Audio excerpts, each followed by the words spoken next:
આજથી આપણે નવા ચેપ્ટર તરફ આગળ વધશું. ભાગ 1 પ્રકરણ નંબર 2 સુરેખ સહસંબંધ એટલે કે લિનિયર કોરિલેશન. ભાગ 1 ના 4 ચેપ્ટર 12 ગુણના છે અને એના માળખામાં પણ કોઈ ફેર નથી. તેમ છતાં આપણે બોર્ડ એક્ઝામમાં જે આપણું પેપર સ્ટાઇલ છે એ માળખાને જોઈને વ્યવસ્થિત વિભાગ A માં MCQ પૂછવામાં આવશે. વિભાગ B એક ગુણ માટે એક કે બે વાક્યમાં ઉત્તર આપો તો પ્રશ્ન પૂછાશે. વિભાગ C 2 ગુણ માટે થિયરી અથવા દાખલો એ પણ પૂછી શકાય.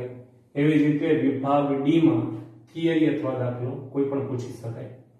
અને વિભાગ F કે જેમાં 5 ગુણનો આપણને દાખલો પૂછવામાં આવશે. મિત્રો આ તો બોર્ડની પેપર સ્ટાઇલ થઈ, પણ એક યાદી માટે જો તમે છેલ્લા 5 પેપર આપણા નવા કોર્સમાં એટલે કે માર્ચ 2018, જુલાઈ 18, માર્ચ 19, જુલાઈ 19 અને હમણાં છેલ્લે માર્ચ 2020 આ 5 પેપર લેવાના. આ પાંચેય પેપરમાં તમે વિભાગ C તેમજ વિભાગ D એ તમે ચેક કરો તો ખ્યાલ આવશે કે 5 પેપરમાં દાખલા જ પૂછાણા.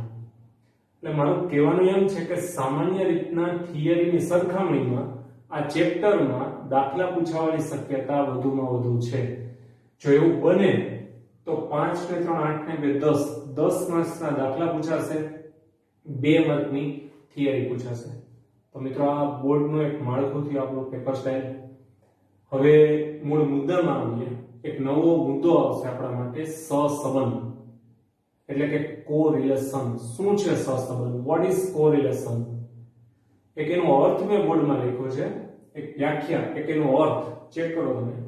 પરસ્પર સંબંધિત બે ચલોની કિંમતોમાં પ્રત્યક્ષ કે પરોક્ષ કાર્યકારણને લીધે એકી સાથે વધારો કે ઘટાડો થાય તો તે બે ચલ વચ્ચે સહસંબંધ છે તેવું કહેવાય.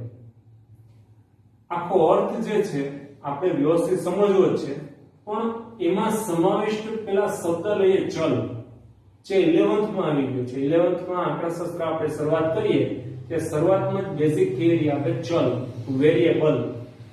શું છે ચલ? તો કે જે રાશિની કિંમત જુદા જુદા એકમ દીઠ બદલાય. જે રાશિની કિંમત જુદા જુદા એકમ દીઠ બદલાય. એકમ બદલાય એટલે એનું મૂલ્ય બદલાય. જેમ કે આપણે વ્યક્તિની આવક કહીએ તો જુદા જુદા વ્યક્તિ એમની આવક પણ જુદી જુદી, ખર્ચ પણ જુદો જુદો રહેવાનો છે. કોઈ શહેરના તાપમાનની વાત કરીએ તો જુદા જુદા શહેર દીઠ તાપમાન પણ જુદું જુદું રહેવાનું છે. કોઈ ધંધાકીય એકમની વાત કરીએ, એમના વેચાણની વાત કરીએ તો મિત્રો વેચાણ પણ જુદા જુદા ધંધાકીય એકમનું સ્થિર રહેવાનું નથી. ધેટ મીન્સ બદલાવાનું છે.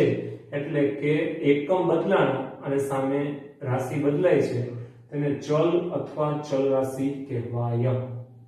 તો આ એક ચલ થયો, વેરિયેબલ થયો.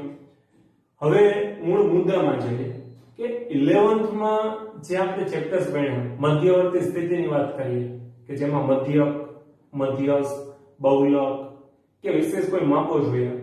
એ સિવાય પ્રસાદના ચેપ્ટરની વાત કરીએ જેમાં વિસ્તાર, ચતુર્થક વિકલન, પ્રમાણિત વિકલન, સરેરાશ વિકલન કે પછી એના પછીનું ચેપ્ટર વિષમતા. તો આ બધા મોટા ભાગના કોઈ પણ ચેપ્ટરની વાત કરીએ તેમાં એક ચલીય માહિતી જ હતી. વન વેરિયેટ ડેટા, યુનિવેરિયેટ ડેટા જેને કહેવાય, એક ચલીય માહિતી. પણ મિત્રો વ્યવહારમાં એવું નથી. સામાન્ય જ્યારે એક કરતા વધુ ચલ આવે, અહીંયા હું બે ચલની વાત કરીશ, દ્વિચલીય માહિતી. તો જ્યારે એક કરતા વધુ એટલે કે બે ચલ આવે ત્યારે સૌપ્રથમ મહત્વની બાબત એ છે કે શું એમના બે ચલ વચ્ચે કોઈ સંબંધ છે કે નહીં. છે તો સંબંધ કેવો છે આ અંગેનો એક અભ્યાસ કરવો પડે. આ અંગેનો અભ્યાસ જે આપણે કરવો પડે છે એ ચેપ્ટર એટલે સહસંબંધ. આ વસ્તુને વ્યવસ્થિત સમજવા માટે મેં ઉદાહરણ લખ્યા છે. જુદી જુદી ચલની પેર એટલે કે જોડી અહીંયા લખી છે. પેલા આપણે વાંચીએ. આવક અને સામે બચત. મિત્રો સમજી શકાય, જેમ જેમ કોઈ પણ વ્યક્તિની આવક વધે તો એક સામાન્ય વસ્તુ છે એમનું સેવિંગ્સ જે છે એટલે કે એની બચત છે એ પણ ચોક્કસ વધવાની છે. અને જો આવક છે એ ઘટતી હોય, મતલબ સીમિત હોય, આવક ઓછી હોય, તો સામેની બચત વૃદ્ધિ પણ ઓછી રહેવાની છે. મતલબ એક ચલમાં ફેરફાર કરીએ, વધારો કરીએ તો બીજામાં વધારો થાય, એકમાં ઘટાડો કરીએ બીજામાં ઘટાડો થાય. એક ચલમાં ફેરફાર થવાથી બીજા ચલમાં ફેરફાર થાય છે. બીજું ઉદાહરણ જુઓ, જાહેરાત ખર્ચ અને વેચાણ. જે કોઈ ધંધાકીય એકમમાં એડવર્ટાઇઝમેન્ટ એક્સપેન્સ જોઈએ તો એ ડેફિનેટલી એના સેલ્સને અસર કરવાના છે. આજે જાહેરાત ખર્ચા વધશે તો વેચાણ છે એ વધી શકે, અને જો જાહેરાત ખર્ચમાં ઘટાડો થાય તો સંભવિત વેચાણ છે એમાં પણ ક્યાંક અંશે ઘટાડો જોવા મળે. મતલબ એકમાં ફેરફાર તો બીજામાં ફેરફાર, તો એમની વચ્ચે સહસંબંધ છે એવું કહી શકીએ. વધારાના ઉદાહરણો જો, ખર્ચ અને બચત. આજે ખર્ચમાં વધારો થશે તો સામે બચત ઘટશે, અને એનાથી ઊંધું જો ખર્ચ છે એને આપણે અંકુશિત કરી શકીએ, એમાં કંટ્રોલ કરી શકીએ તો બચત વૃદ્ધિને પ્રોત્સાહન મળશે, બચત વૃદ્ધિ વધશે, બચત વૃદ્ધિમાં વધારો થાય. મતલબ ખર્ચ વધશે તો બચત ઘટશે, ખર્ચમાં ઘટાડો કરીએ બચતમાં વધારો થાય. ઇનડાયરેક્ટલી કહેવાનું એ છે કે એમની વચ્ચે સહસંબંધ છે. એવું જ એક ઉદાહરણ, તાપમાન અને હીટરનું વેચાણ. આજે તાપમાનમાં જેમ જેમ વધારો થાય તો હીટર છે એના વેચાણમાં ઘટાડો જોવા મળશે, અને એનાથી ઊંધું શિયાળામાં જેમ તાપમાન છે એકદમ ઘટતું જાય તો સામે હીટરનું વેચાણ છે વધવાનું છે. ભલે વધારો કે ઘટાડો, વિરુદ્ધ દિશામાં ફેરફાર થયો, પણ સહસંબંધ છે ખરા. તો આ ચાર ઉદાહરણ જે છે, આ ચાર ઉદાહરણ દ્વારા પેલા વ્યાખ્યાને આપણે સમજીએ. પરસ્પર સંબંધિત બે ચલોની કિંમતમાં પ્રત્યક્ષ કે પરોક્ષ કાર્યકારણને લીધે કાર્યકારણ એકમાં ફેરફાર કરતા બીજાને ફેરફાર થાય. a change in one variable due to change in the other. એક ચલમાં જો ફેરફાર કરશો તો બીજા ચલને પણ ફેરફાર થાય. એટલે કે કાર્યકારણને લીધે એકી સાથે વધારો કે ઘટાડો થાય તો તેમની વચ્ચે સહસંબંધ છે તેવું કહેવાય.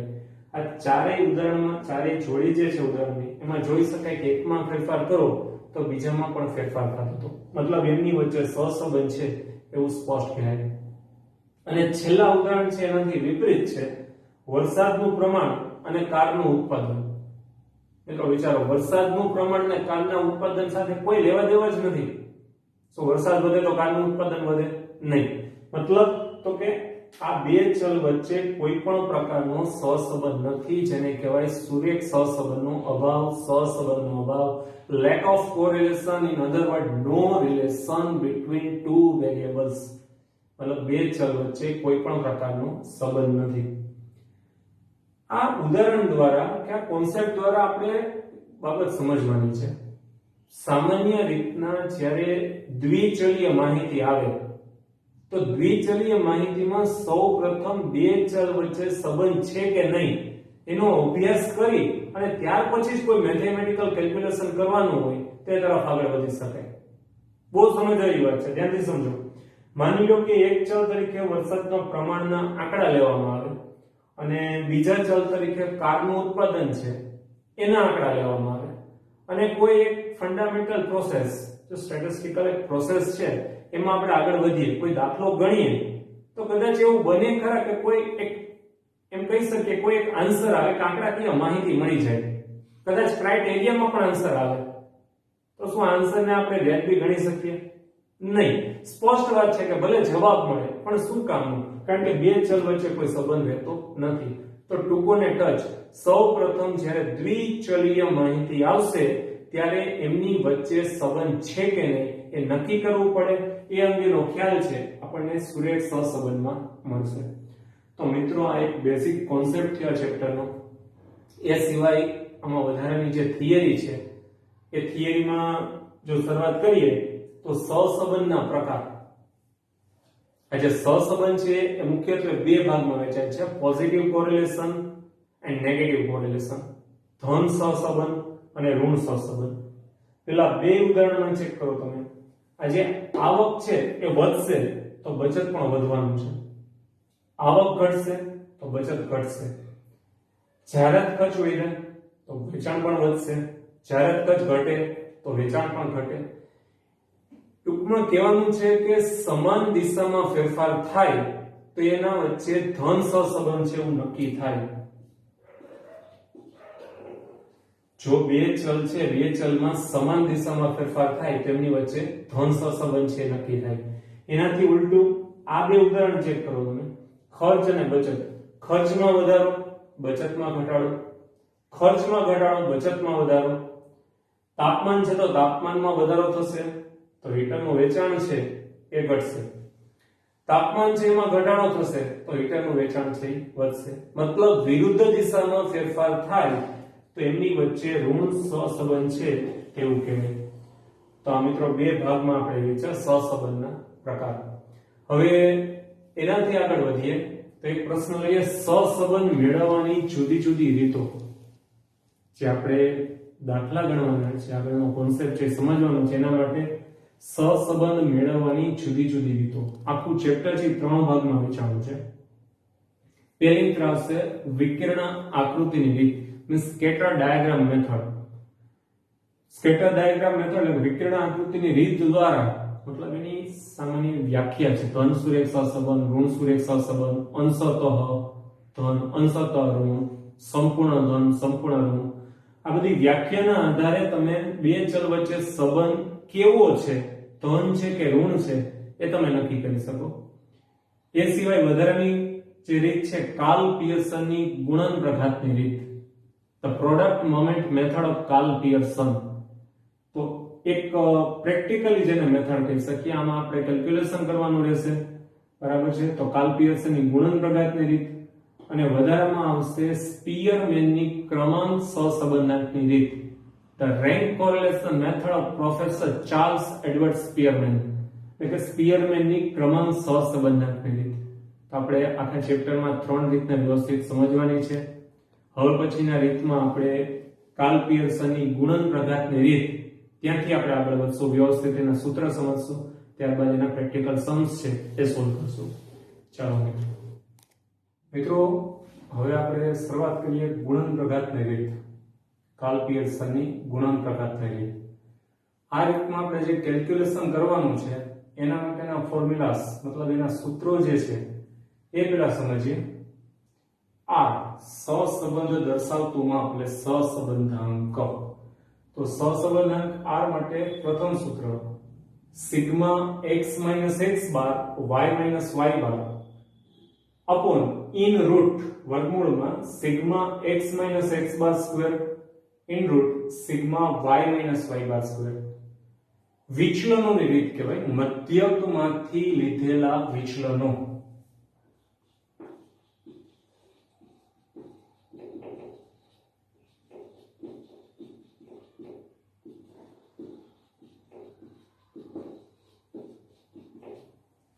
આવું યાદ રાખવાથી ટૂંકા દાખલામાં ખૂબ જ સરળતા રહે. એટલે નવા નવા શબ્દ આવે છે એને પણ ખાસ ધ્યાનમાં લેજો.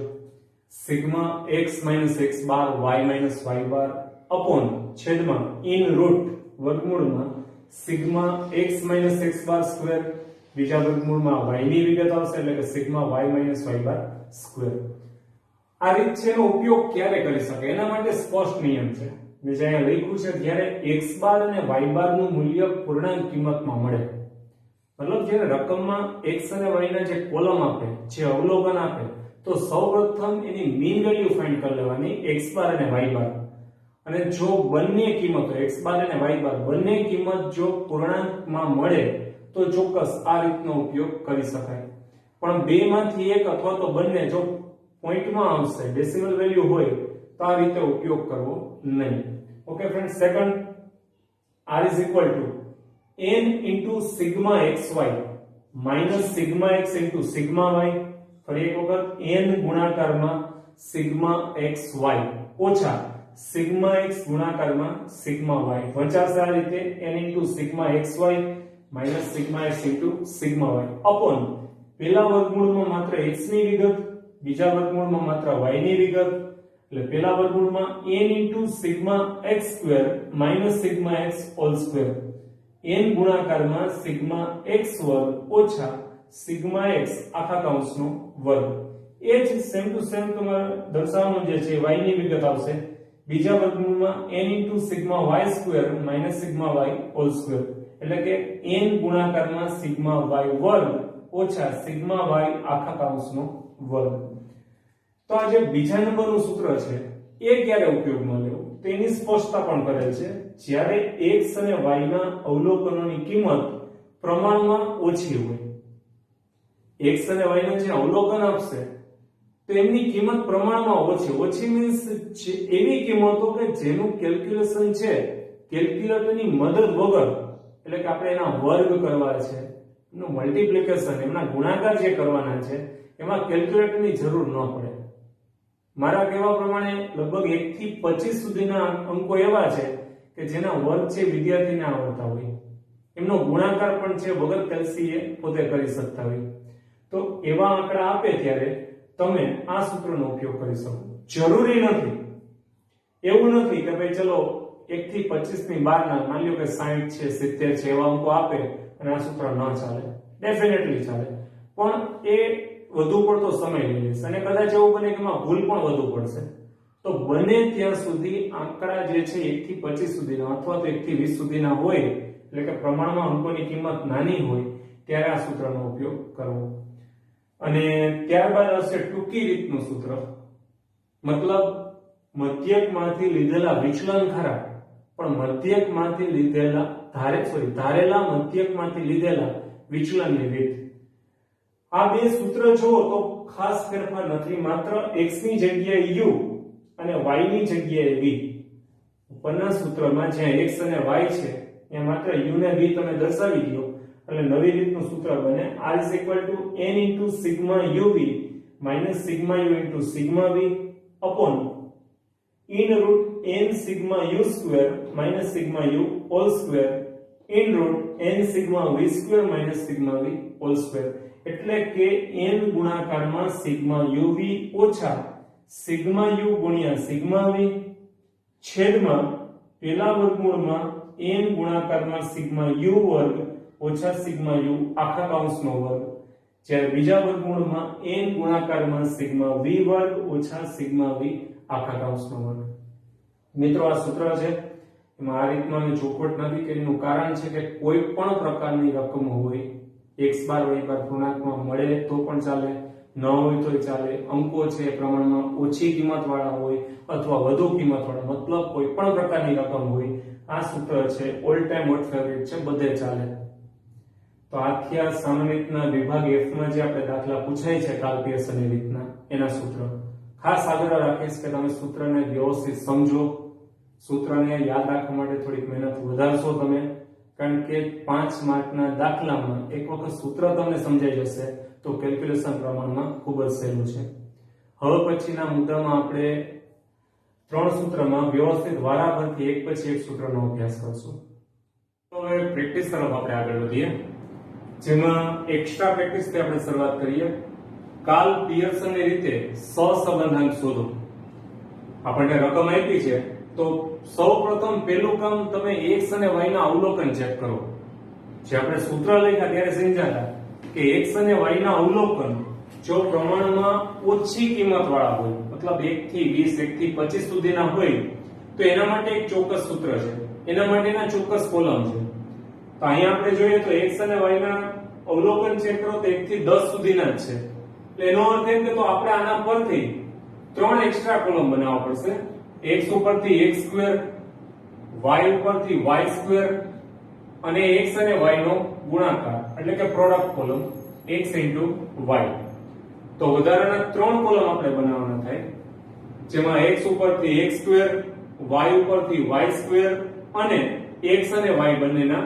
ગુણાકારનો કોલમ તો શરૂઆત કરીએ 1 નો વર્ગ 1 2 ના 4 3 ના 9 5 ના 25 6 ના 36 8 ના 64 અને 10 ના 100 ત્યારબાદ આવશે y સ્ક્વેર માં 3 નો વર્ગ 9 1 નો 1 2 ના 4 0 -1 પણ વર્ગ થઈ જાય +1 2 નો વર્ગ 4 અને 4 નો વર્ગ 16 તો હવે છેલ્લું કોલમ x y ગુણાકારનો કોલમ x ગુણાકારમાં y 1 ગુણ્યા 3 એટલે 3 ત્યારબાદ આવશે 2 નેક્સ્ટ 6 5 ગુણ્યા 0 એટલે આવશે 0 ત્યારબાદ 6 ગુણ્યા 1 ખાસ નિશાનીને ધ્યાનમાં લેવી માઇનસ 6, 8 ગુણ્યા 2 એટલે 16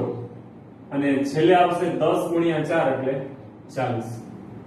તો આપણે x અને y ના કોલમ છે રકમમાં આપેલ હતા એના ઉપરથી x સ્ક્વેર y સ્ક્વેર અને xy ગુણાકારનો કોલમ એટલા કોલમ બનાવ્યા. ત્યારબાદ હવે ટોટલ તરફ આગળ વધીએ તો બધા કોલમના આપણે ટોટલ કરવા પડશે.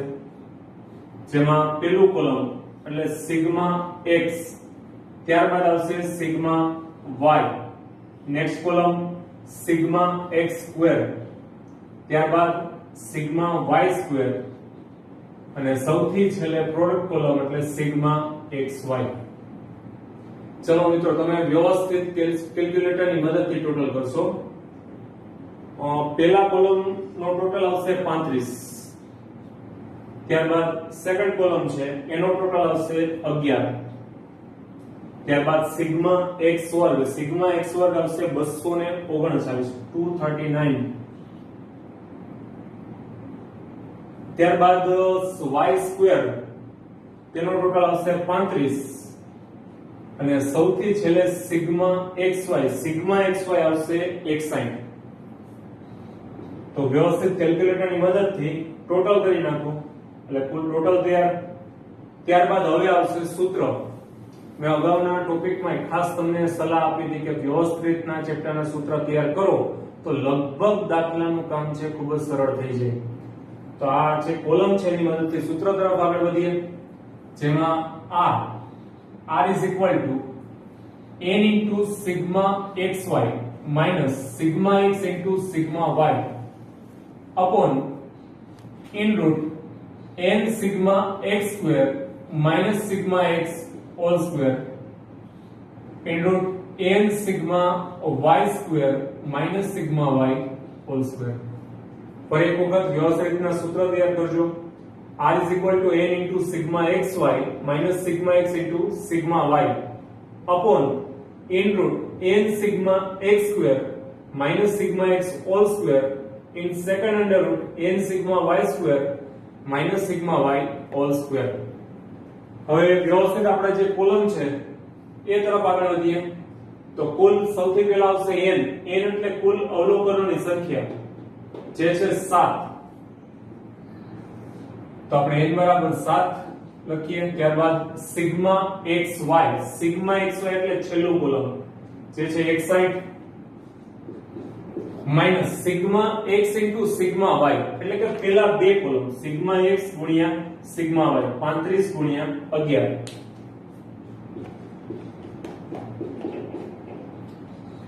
છેદમાં વર્ગમૂળમાં n into sigma x square. n બરાબર છે આપણી પાસે 7 ગુણાકારમાં સિગ્મા x સ્ક્વેર ત્રીજા નંબરનું column 239 minus sigma x whole square. વિદ્યાર્થી મિત્રો અહીંયા ધ્યાન દોરું તમારું ઘણા સ્ટુડન્ટ છે સિગ્મા x સ્ક્વેર અને સિગ્મા x હોલ સ્ક્વેર બંનેને સરખા સમજે છે. ઘણીવાર ભૂલ થાય છે. 239 છે એ ફરીવાર અહીંયા મૂકે છે. નહીં, આ જે છે સિગ્મા x સ્ક્વેર એક કોલમ છે એનો ટોટલ છે, જ્યારે સિગ્મા x હોલ સ્ક્વેર છે જે પેલું કોલમ છે એનો વર્ગ ત્યાં લખવાનો થાય. તો બેટર છે કે આપણે સિગ્મા x સ્ક્વેર જે લખવાનું છે તો અંશમાં સિગ્મા x અહીંયા તૈયાર હોય છે એનો સીધો સ્ક્વેર લખો. એટલે કે અહીંયા 35 છે તો 35 નો ડાયરેક્ટ વર્ગ લખો. 35 ગુણ્યા 35 એટલે 1225. આ રીતે લખવાથી ભૂલ નહીં પડે. એવી રીતે એના પછીનામાં n into sigma y square n બરાબર 7 ગુણાકારમાં સિગ્મા y સ્ક્વેર ચોથા નંબરનું કોલમ જેનો ટોટલ છે 35 minus sigma y whole square. તો એ રીતે સિગ્મા y 11 છે એનો ટોટલ આવશે 121, એનો સ્ક્વેર આવશે 121. તો આ રીતે આપણે વ્યવસ્થિત પદ મૂક્યા. હવે કેલ્ક્યુલેટરની મદદથી કેલ્ક્યુલેશન કરો. 7 ગુણ્યા 61 427, 35 ગુણ્યા 11 મતલબ 385 છેદમાં વર્ગમૂળમાં 7 7 ગુણ્યા 239 જેનું કેલ્ક્યુલેશન આવશે 1673 1673 માઈનસ 1225 7 ગુણ્યા 35 એનું કેલ્ક્યુલેશન આવશે 245 માઈનસ 121 ચાલો ઉપર અંશમાં તફાવત કરો 427 માઈનસ 385 એટલે અંશમાં આવશે 42 અને છેદમાં અહીંયા આપણે એક સ્ટેપ કટ કરી શકીએ છીએ માઈનસ કરી અને જે આન્સર આવે ડાયરેક્ટ એનું વર્ગમૂળ કરી નાખો તો 1673 માઈનસ 1225 જે આન્સર આવશે એનું સ્ક્વેર રૂટ કરીએ આપણે તે આન્સર આવશે 21.17 એ રીતે 245 માંથી 121 માઈનસ કરવાના જે આન્સર આવે એનું સ્ક્વેર રૂટ કરીએ તો એ આવશે 11.14 તેનું કેલ્ક્યુલેશન કરીએ 42 ના છેદમાં બંને પદનો ગુણાકાર 21.17 ગુણ્યા 11.14 તો એનો આન્સર આવશે 235.83 235.83 અને છેલ્લા સ્ટેપમાં આપણે આન્સર મળશે 42 ભાગ્યા 235.83 એટલે આપણને r નું મૂલ્ય મળે r = 0.18 તો મિત્રો ખાસ જો વ્યવસ્થિત સૂત્ર તમે તૈયાર કરશો તો ઓલ ઓવર કેલ્ક્યુલેશન સહેલું છે વિડિયોને વ્યવસ્થિત પોઝ કરી અને પાછું તમે રિપીટ કરી લેજો વ્યવસ્થિત પ્રેક્ટિસ કરશો તો 5 ગુણ સહેલાઈથી તમને મળશે હજી આ જ રીતની પ્રેક્ટિસમાં આપણે નવા દાખલા તરફ આગળ વધીએ ચલો મિત્રો નેક્સ્ટ પ્રેક્ટિસમાં આગળ વધીએ જેમાં પણ એક્સ્ટ્રા સમ છે કાર્લ પિયર્સનનો સહસંબંધાંક શોધો x અને y ના અવલોકન ચેક કરો તો અવલોકનની કિંમત પ્રમાણમાં ઓછી છે એટલે રેગ્યુલર કોલમમાં x ઉપરથી બનશે x2 y ઉપરથી y2 અને x અને y નો ગુણાકાર એટલે xy તો x2 ના કોલમમાં 1 નો વર્ગ 1 3 ના 9 4 નો વર્ગ 16 6 ના 36 9 ગુણ્યા 9 એટલે 81 11 નો વર્ગ 121 14 ના 196 15 ગુણ્યા 15 એટલે 225 અને સૌથી છેલ્લે 16 ગુણ્યા 16 એટલે 256 તો x2 કમ્પ્લીટ ત્યારબાદ આવશે y2 એટલે y ના કોલમના સ્ક્વેર કરી 1 ગુણ્યા 1 2 નો વર્ગ 4 નેક્સ્ટ 16 और एक बार 4 નો વર્ગ 16 7 ગુણ્યા 7 49 8 ગુણ્યા 8 64 9 ગુણ્યા 9 81 અને છેલ્લે બંને 100 તો x2 નેક્સ્ટ y2 અને સૌથી છેલ્લે બંનેના ગુણાકારનો કોલમ ચલો x * y એટલે આવશે 1 3 ગુણ્યા 2 6 નેક્સ્ટ 16 ત્યારબાદ આવશે 24 પછી આવશે 63 11 ગુણ્યા 8 88 14 ગુણ્યા 9 126 126 પછી આવશે 150 અને સૌથી છેલ્લે આવશે 160 વ્યવસ્થિત કેલ્ક્યુલેટરની મદદથી હવે પછી ટોટલ કરી લઈએ બધા કોલમના ટોટલ કરીએ તો એમાં પહેલા આવશે સિગ્મા x ત્યારબાદ આવશે સિગ્મા y નેક્સ્ટ કોલમ બનશે સિગ્મા x2 ત્યારબાદ y2 નો ટોટલ એટલે સિગ્મા y2 અને સૌથી છેલ્લે xy એનો ટોટલ આવશે સિગ્મા xy તો ચેક કરો સિગ્મા x છે 79 ત્યારબાદ y નો ટોટલ કરીએ સિગ્મા y જે આવશે 55 પછી આવશે સિગ્મા x2 આવશે ચેક કરશો તમે 941 નેક્સ્ટ y2 માં આવશે 431 431 અને સૌથી છેલ્લે xy નો ટોટલ આવશે 634 મારે ટોટલ તૈયાર છે કેલ્ક્યુલેશન છે તમે વ્યવસ્થિત કેલ્ક્યુલેટરનો ઉપયોગ કરી અને પોતાની મદદથી વ્યવસ્થિત ચેક કરજો ટોટલ चलो હવે ટોટલ કમ્પ્લીટ ત્યારબાદ સૂત્ર તરફ આગળ વધીએ r is equal to n into sigma xy minus sigma x into sigma y upon n root n into sigma x square minus sigma x whole square n into sigma y square minus sigma y whole square.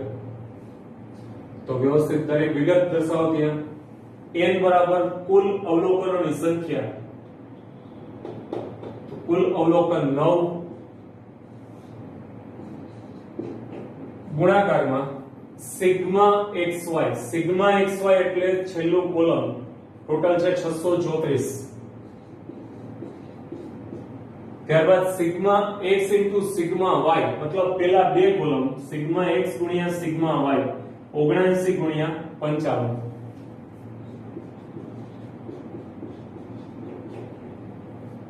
છેદમાં વર્ગમૂળમાં n into sigma x square n બરાબર કુલ અવલોકનો 9 ગુણ્યા sigma x square ત્રીજા નંબરનું column જેનો total છે 941 minus sigma x whole square એટલે કે આપણે અગાઉના દાખલામાં જોયું કે સિગ્મા x જે હોય અંશમાં એનો ડાયરેક્ટ સ્ક્વેર લખો 79 ગુણ્યા 79 તો એનો આન્સર આવશે 6241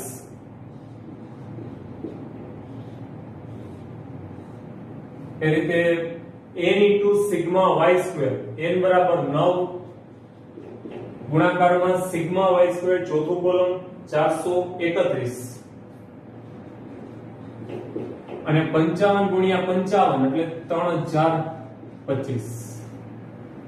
ચાલો હવે કેલ્ક્યુલેશન તરફ 9 ગુણ્યા 634 9 ગુણ્યા 634 કરશો એટલે 5706 79 ગુણ્યા 55 કરો એનો આન્સર આવશે 4345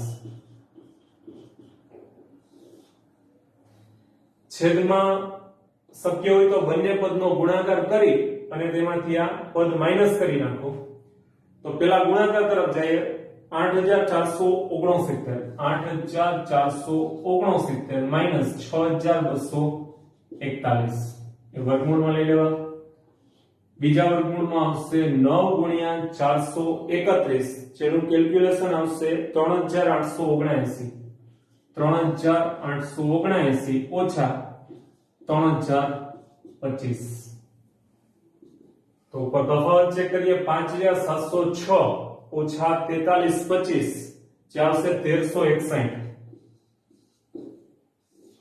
છેદમાં બંને પદનો તફાવત કરી બંને અંકોનો તફાવત કરી અને સ્ક્વેર રૂટ કરીએ તો જે આન્સર આવશે 47.20 47.20 એવી રીતે 3879 માંથી 3025 માઈનસ કરી અને એનું વર્ગમૂળ કરીએ તો એનો આન્સર આપણે આવશે 29.22. તો મિત્રો 1361 ના છેદમાં બંને પદનો ગુણાકાર કરીએ જે આવશે 1379.18 અને છેલ્લા સ્ટેપમાં ભાગાકાર કરો એટલે r નું મૂલ્ય મળશે 0.99 r is equal to 0.99. તો મિત્રો આપણે એક સરખી રીતના બે દાખલા ગણ્યા વ્યવસ્થિત તમે ચેક કરશો અને મને આશા છે કે તમને વ્યવસ્થિત સમજાશે.